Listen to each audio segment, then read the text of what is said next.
Hello, everyone.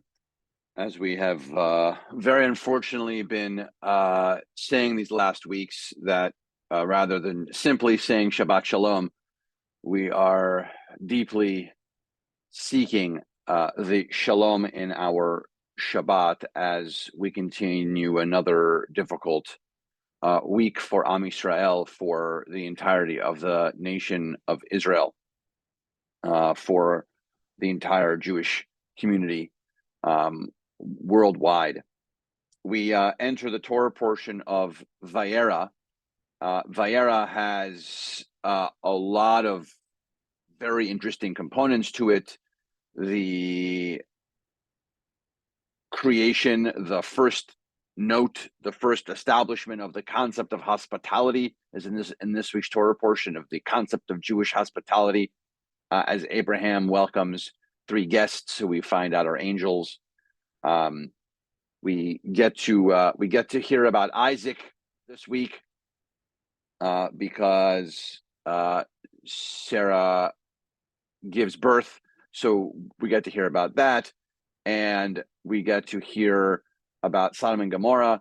There are a lot of really interesting components in the Torah portion this week, and the Torah portion is called Vayera, and it means to appear or to show up, or almost to materialize. It has this root concept of vision or seeing, and I want us to think about that for this week on the Shabbat, as we hear more about what happened on the day of October 7th.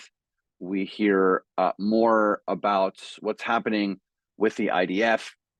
I would like for us to maintain our vision, maintain what we're seeing. Social media has been, in some ways, really helpful and wonderful, depending on what we're listening to and who we're listening to, what organizations we're listening to.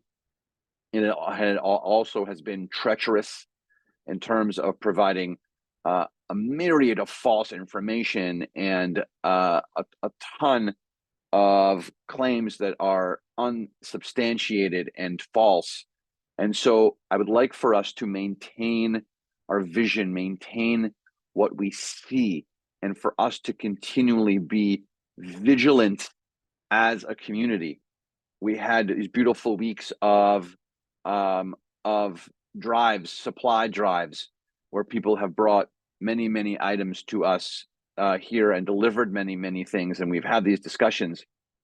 As we heard, we delivered a few weeks ago 15,000 pounds of items from us directly to Israel to assist the military, to assist those who were displaced from their homes.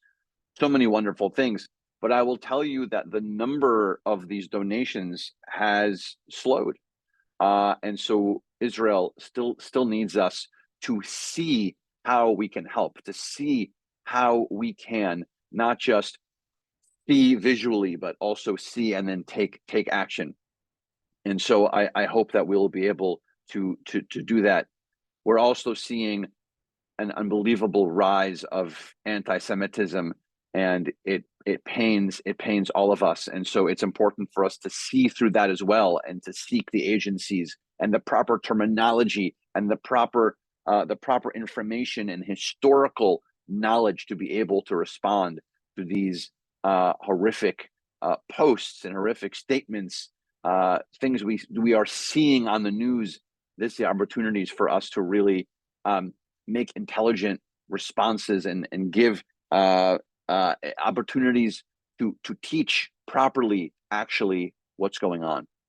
And so please go to our website, cbiboca.org. Once you get to that website, give it a second, because a drop-down banner will happen automatically. It's for Israel. Hit that banner. There are a million things that we can still do to help Israel, including the first section, right when you hit the button to get to the Israel landing page. It's about an Amazon wish list for us to be able to purchase items right off of Amazon and have those items delivered right where they are supposed to go. So please do that. cbboca.org. You'll see that landing page. There's also several other things that we can do to continue to support Israel, including we've built already 2 bomb shelters. We are heading towards building the third that JNF USA is building in the south, and now unfortunately in the north of Israel as well. So there are so many things that we can be doing. Please, let's see this through. Let's continue to do and to give with our hearts and our minds, and be educated in this very, very difficult time for all of us. Tonight services are at 6:30 p.m. like they always are. We're actually going to have a special speaker tonight, the person who has been helping us, who lives in Boca but has been in Israel this whole time, who's been the person helping direct all of our donations directly to the soldiers in the field, directly to families who need it, who were displaced. And so he is going to be at services tonight. So please join us so that you'll be able to meet him and to have a conversation with him. And then following our service during Oneg, we are going to also have an open forum discussion for those who want to share some thoughts and some feelings about what we've all been going through these last weeks. So again, 6:30 tonight is our service, and tomorrow morning 8:30 is our service and Torah discussion. Let's continue to try and put forth as much shalom as we can into our Shabbat.